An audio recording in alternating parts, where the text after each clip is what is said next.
It was a sunny day. He was sitting and waiting for the action to start. But nothing was happening. Everything was quiet. He started to get impatient and wonder why it was taking so long. All of a sudden, he sees God, and then he knew it. You can't be trusted, he accused. You are graceful, merciful, slow to anger. Jonah, your call made a difference. The people of Nineveh listened to your message and they repented. They deserve to be forgiven. Do you really believe that? To me, it sounds naive, or even worse. You don't want to hold them accountable. I can't believe how you let me down. I thought we were allies. Jonah, we are allies. It worked. They made a tshuva. Now we can move forward.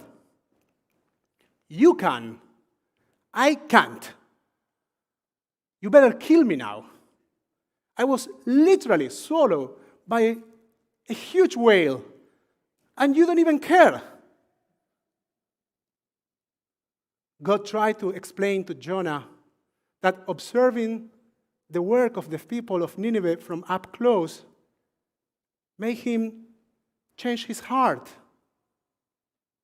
But Jonah could not understand it.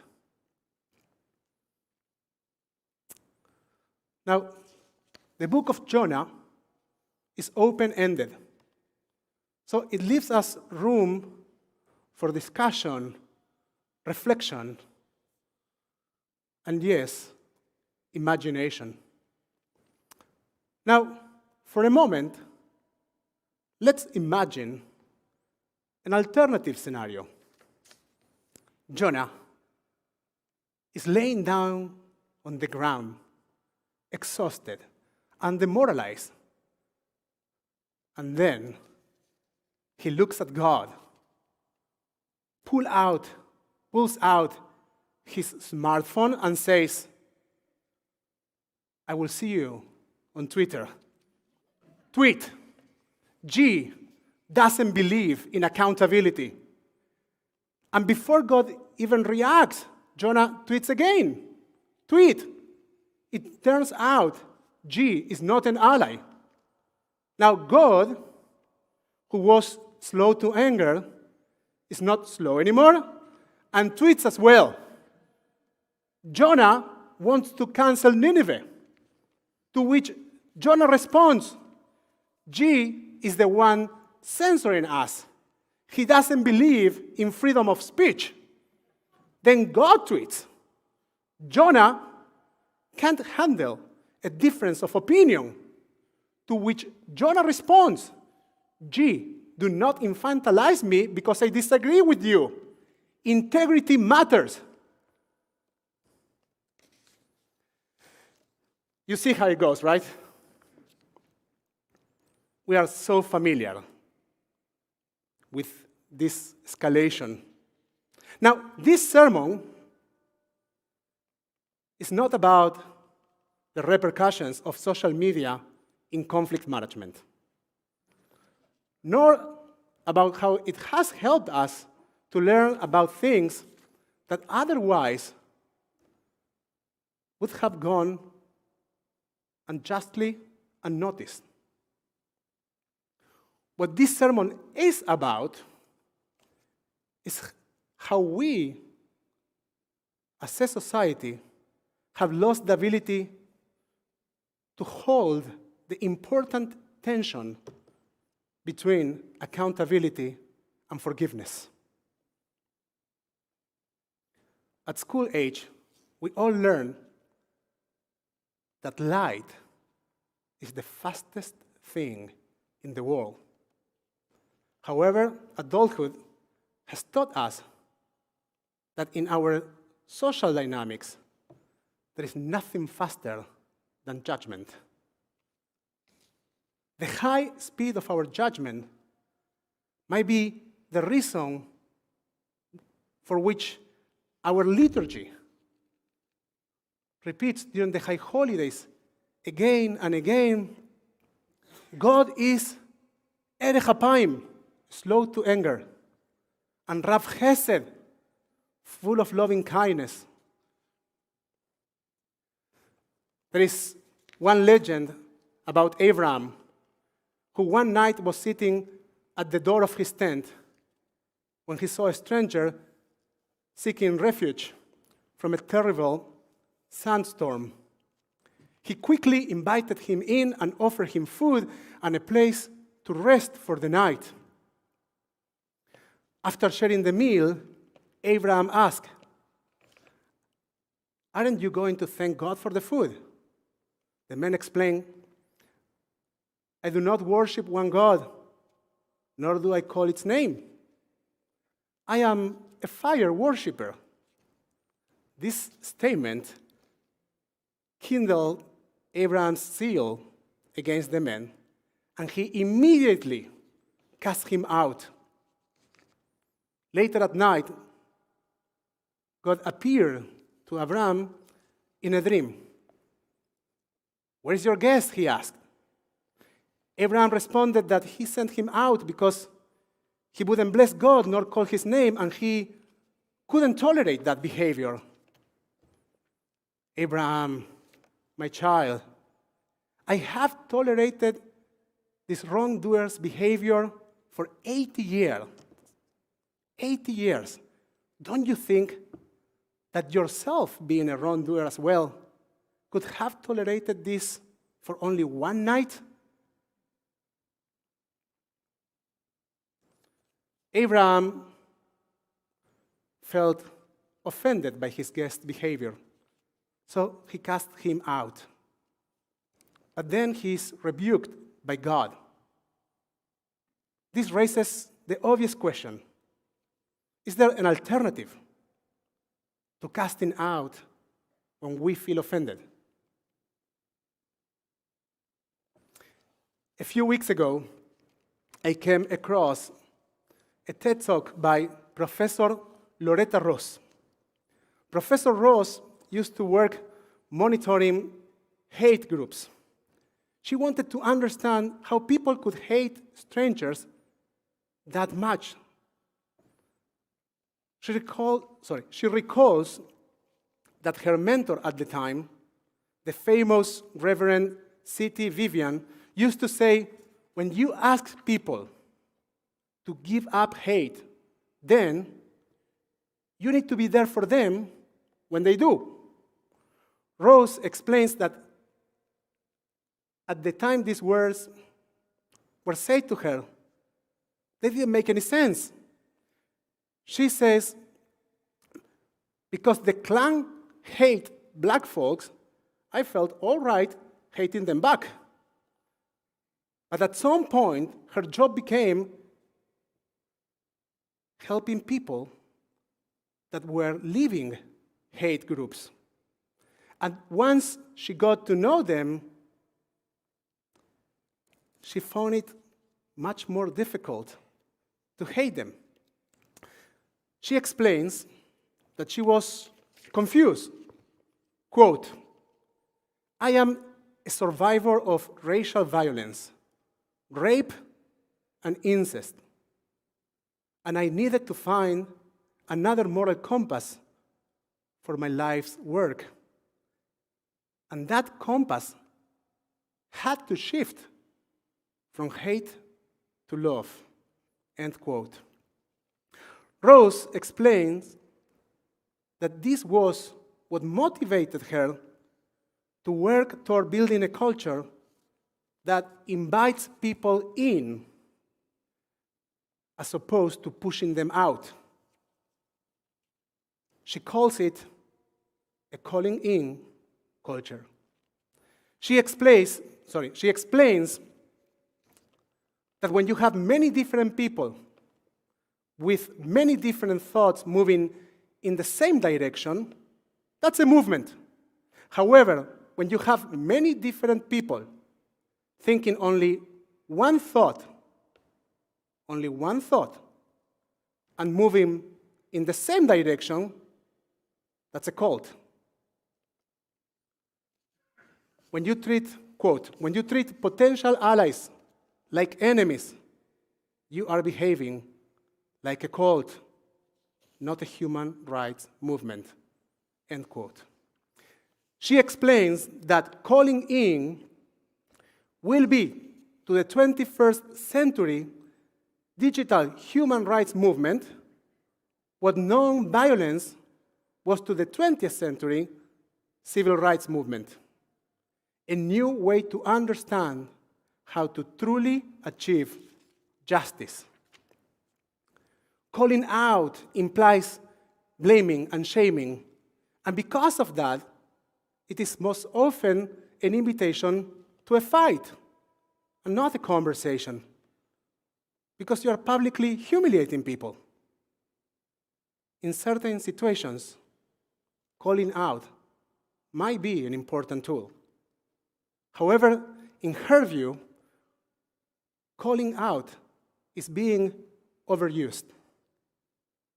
She explains that a call out is not an invitation for growth. It is the expectation that you have already grown. On the other hand, there is calling in. A call in is a call out done with love. It still means challenging the wrongdoer, but leading it with love as opposed to anger. It means creating space for someone else to grow. Leading with love, creating the space for someone else to grow, not only sounds like a mitzvah, it is indeed a mitzvah. It is literally in the code of holiness that we will read in the Torah tomorrow. The mitzvah of speaking up, the mitzvah of rebuke. לא תשנא את אחיך בלבבך, הוכח תוכיח את עמיתך, ולא תישא עליו חטא. לא תקום ולא תיטור את בני עמך, ואהבת לרעך כמוך. You shall not hate your brother in your heart. You shall not hate your brother in your heart. You shall surely rebuke your neighbor. Surely rebuke your neighbor, and not bear sin because of him. You shall not take vengeance or bear a grudge against your neighbor. Love your neighbor as yourself. As you see, the beautiful idea of calling in is deeply embedded in the heart of our tradition. The purpose of rebuke, הוכח תוכיח, is not to punish nor to shame your neighbor. It is rather to prevent ourselves from becoming haters. And so, you shall not take vengeance nor bear grudges. You shall love your neighbor as yourself, meaning you need to treat your fellows with love and recognize that they are as human as you are. The rebuke is a growth appeal for all the involved parties. It starts from the recognition that something is challenging me and I feel that it needs correction. Then I should explore my motivation for that correction. What's driving my reaction? Only then, if I decide to share, it is while being fully aware that tochecha, rebuke in our tradition, is a holy act and must be driven by love. And so, when I rebuke, I'm also committing to really be there. In Judaism, speaking up is a mitzvah, a holy mitzvah that ought to be performed in a calling-in way. Calling in invites for conversation, which is a direct opposite to the predominant culture of instant judgment. The culture of the instant judgment cannot see from up close, cannot recognize intent, nor can it contextualize. The lack of nuance in judgment only leads to the abolition of accountability and forgiveness, and to the enthroning of shame. Now, what are the consequences of an unforgiving culture? Rabbi Jonathan Sachs brightly remarks, quote, "In an unforgiving culture, the people who survive and thrive are the people without shame," end quote. The accountability we seek can only happen in a culture that creates room for forgiveness. We are Jews. Our very name comes from Judah, a man who committed the terrible transgression of selling his own brother Joseph as a slave. But on the other hand, later on, he acknowledged,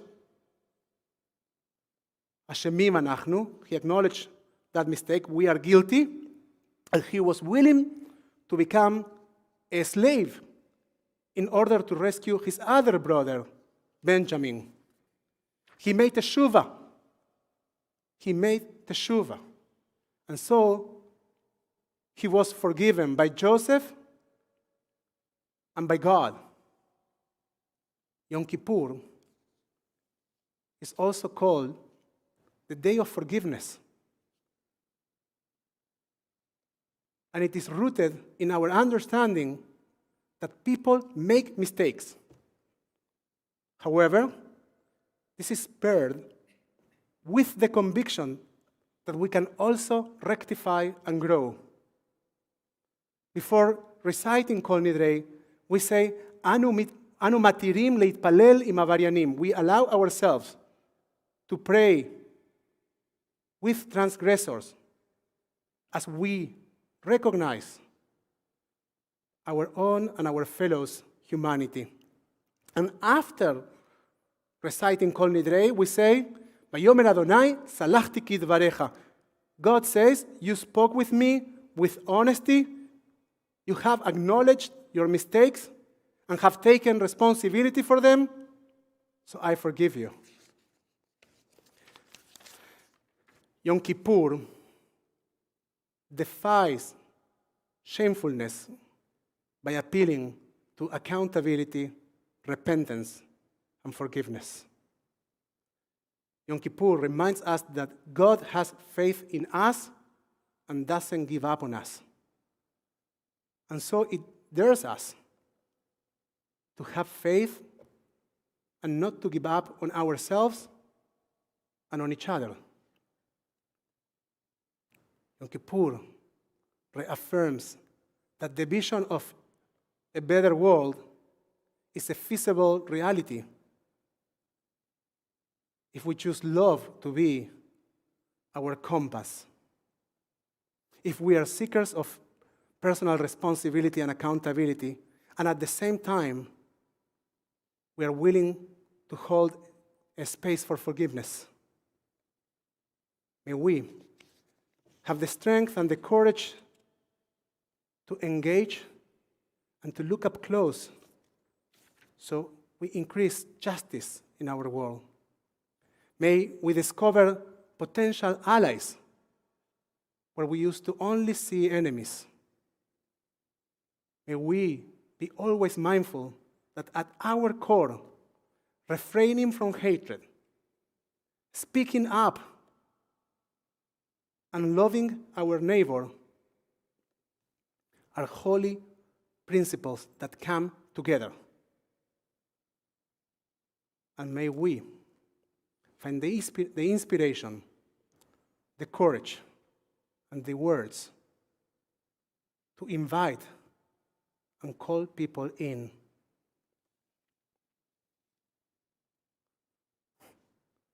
At the end of her TED Talk, Loretta Ross says, fighting hate should be fun. It's being a hater that sucks. And I would only like to add, Ashrei Amaamin, happy is the one who believes it. Gemar Chatima Tova.